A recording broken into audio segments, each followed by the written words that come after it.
Sindicato Mexicano de Electricistas.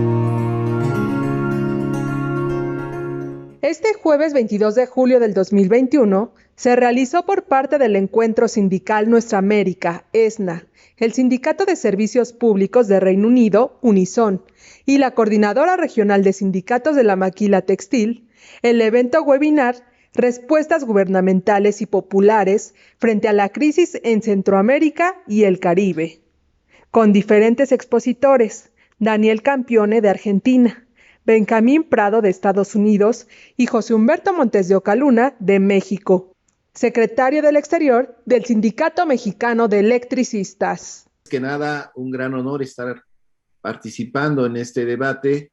Un saludo muy fraterno a todos los compañeros de las distintas organizaciones y países que coincidimos en esta ocasión. Quiero puntualizar algunas cuestiones relacionadas más con México. Creo que el compañero Daniel ha hecho una brillante exposición de la situación geopolítica en nuestro continente, con la cual en lo general coincidimos. Estamos en un momento de posibles rupturas populares en algunos países de América Latina.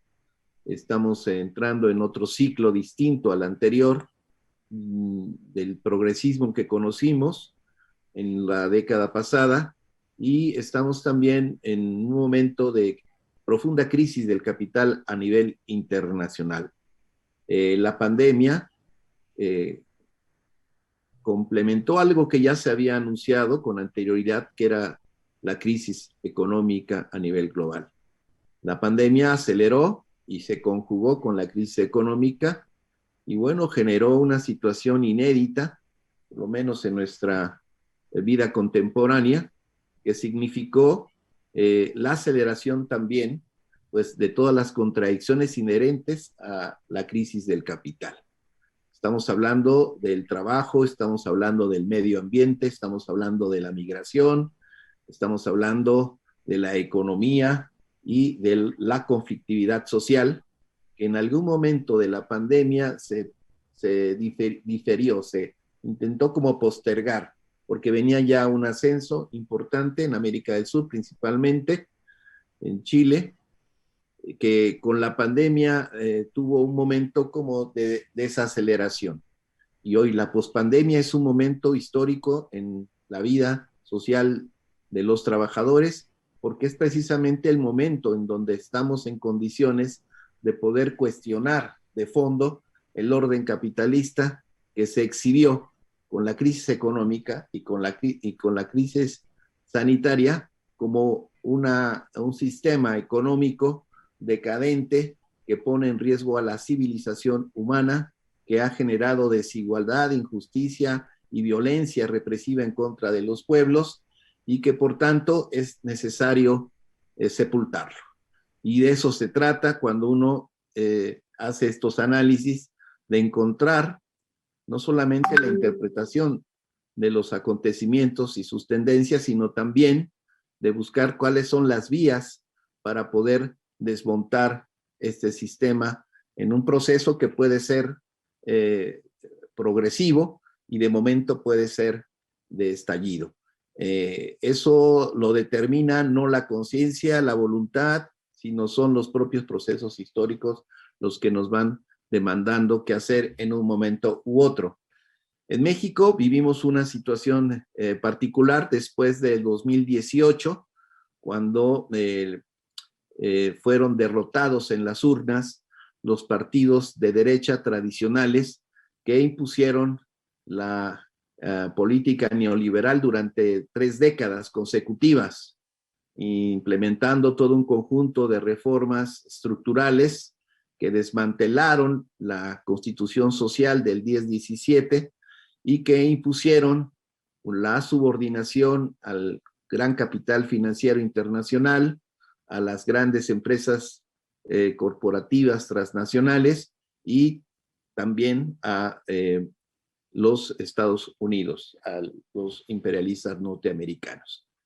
Todo esto que se impuso a través de estas reformas consecutivamente fue empeorando la situación de vida de los trabajadores, de las trabajadoras, fue también despojando de sus bienes comunes, de sus recursos naturales, a la población de los pueblos originarios en México, que no es poca, y que tienen todavía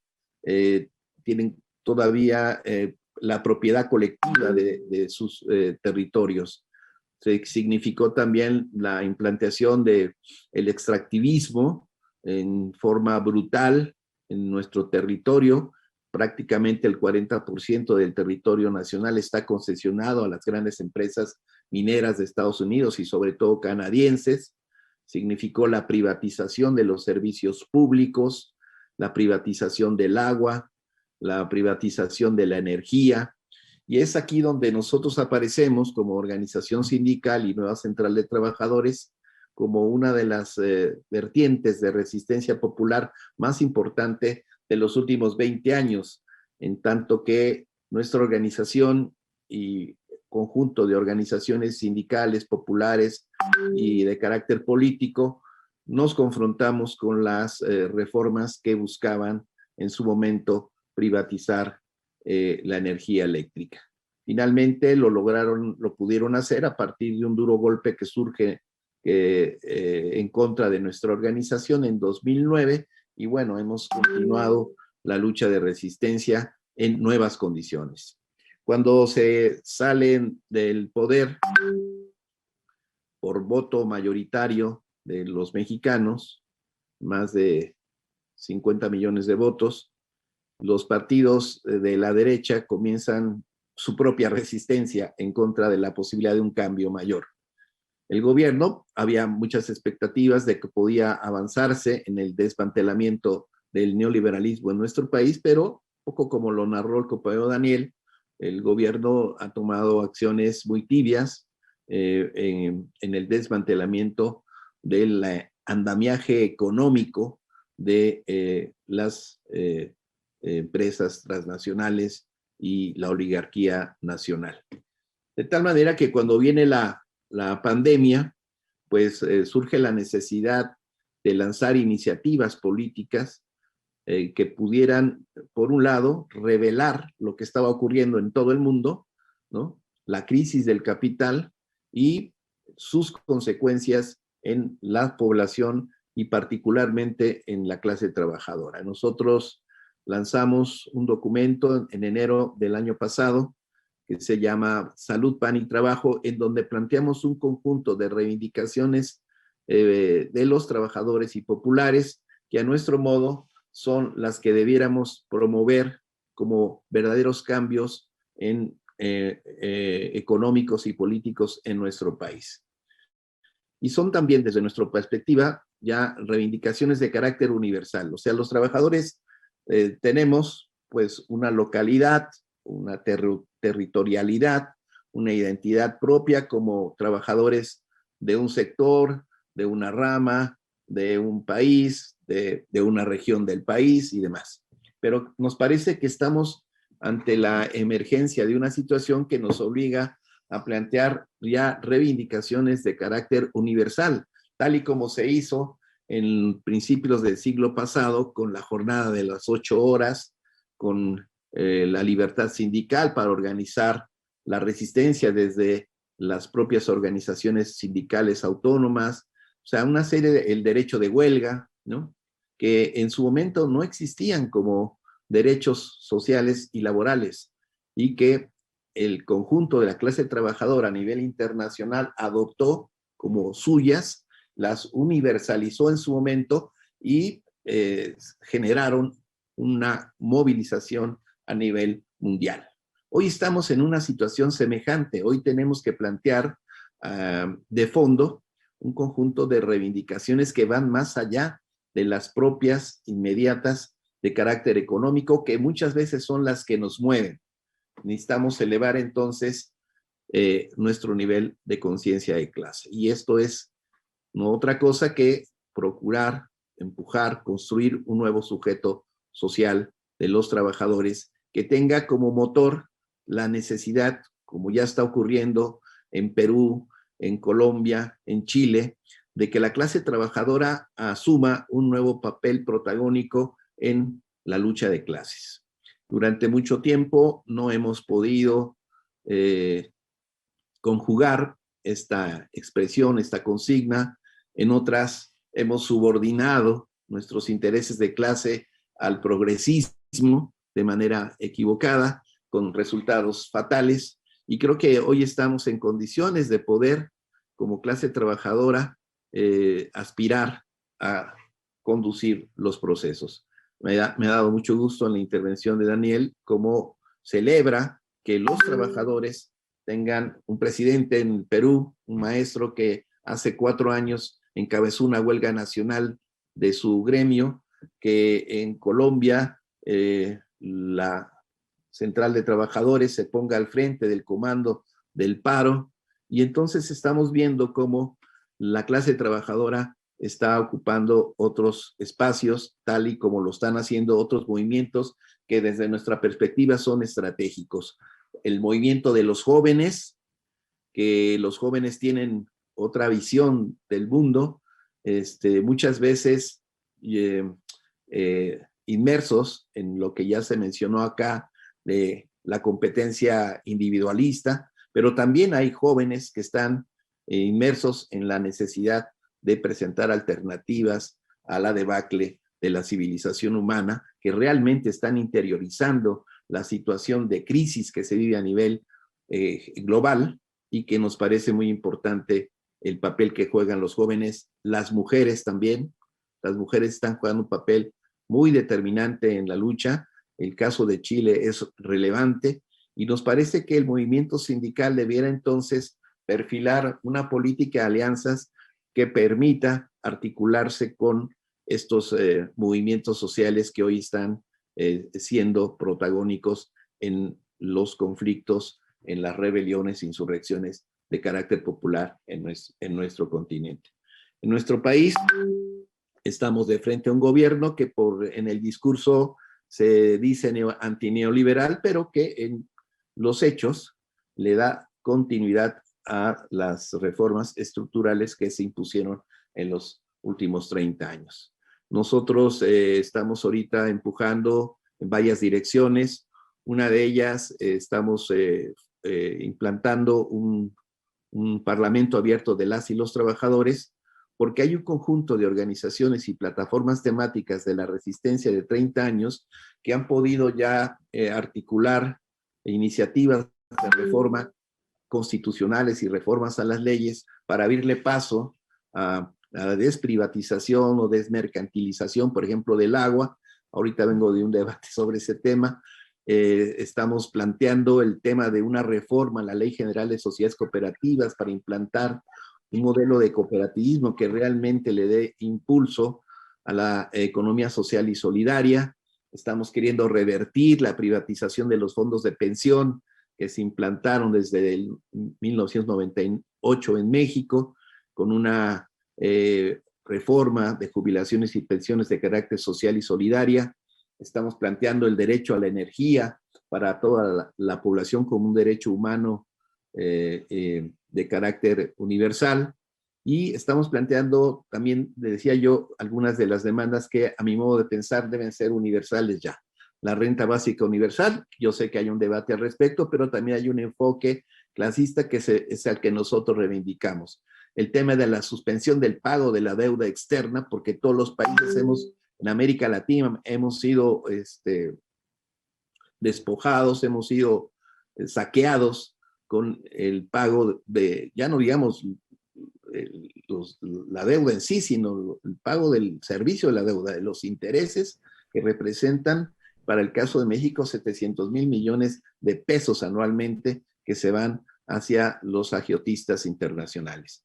Son demandas también importantes. El tema de la salud, hoy es muy importante el tema de la salud para los trabajadores, por una ley de salud que frente a situaciones como las que estamos viendo. Y hay un tema adicional que no está dentro de este contexto de las propuestas legislativas que estamos llevando desde el Parlamento Abierto de las y las Trabajadores, que es el tema migratorio, que tiene que ver con un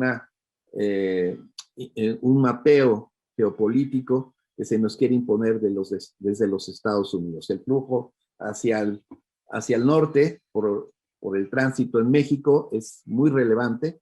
También este gobierno está planteando una serie de medidas, tanto de carácter de seguridad, con cuerpos de seguridad, como también de carácter económico, que puedan como construir un muro que evite tránsito hacia la frontera norte del país. Ese es un aspecto también relevante en lo que está haciendo el gobierno actual. Está también promoviendo algunos megaproyectos, ha frenado el tema del fracking en nuestro país y estamos como en una situación de impasse, donde no hay una profundidad en las decisiones y que es necesario entonces que las organizaciones sindicales y populares tengan un mayor protagonismo. El gobierno no le da la interlocución prioritaria a las organizaciones sociales, al movimiento social, como ocurrió en el ciclo progresista anterior, en los casos de Venezuela o Bolivia, donde el movimiento social jugaba un papel muy importante en las decisiones gubernamentales. Acá no. Acá la interlocución principal es con el capital, con la oligarquía nacional, con los Estados Unidos y con los sindicatos corporativos que fueron cómplices de la implantación del neoliberalismo en nuestro país. Y entonces también para nosotros la lucha por la democracia sindical, por la libertad sindical, es estratégica en un proceso de acumulación de fuerzas democráticas y revolucionarias en nuestro país. A grandes rasgos es lo que yo pudiera compartir con ustedes. Creo que ya estoy por llegar al límite. ¿Cuánto me falta, amigo? No, estás en tiempo, estás en tiempo. Entonces, 1 minuto todavía.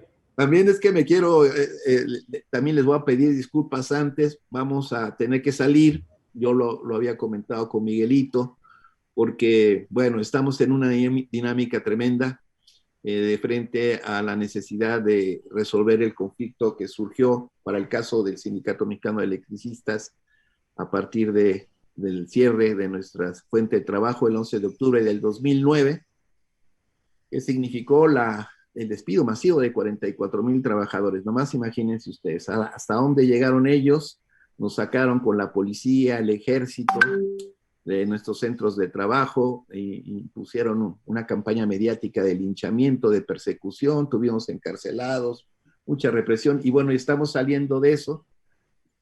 Este gobierno ha sido más receptivo a la solución de nuestras demandas, y bueno, ese es un aspecto particular. Pero en lo general, yo les quiero decir que en México hay un proceso de rearticulación del movimiento popular, un sector que se esperanzó de que venía el cambio por sí mismo con el nuevo gobierno y que hoy se siente como desamparado, como desilusionado, y un sector que no puso todos los huevos en esa canasta y que mantuvo una cierta importante autonomía respecto a las decisiones de gobierno y hoy que tiene un margen de acción mucho más amplio que los que depositaron a ciegas las esperanzas en el gobierno de Andrés Manuel López Obrador. Entonces, en México estamos construyendo, estamos articulándolos a nivel internacional y celebramos pues esta importante reunión con el Encuentro Sindical Nuestra América. Hemos querido hacerlo en México, nos lo impidió la pandemia, pero la propuesta sigue en pie. Muchas gracias, compañeros. Gracias, Humberto, muchas gracias. Y bueno, esperamos contar siempre contigo. Seguidamente dejaría las palabras.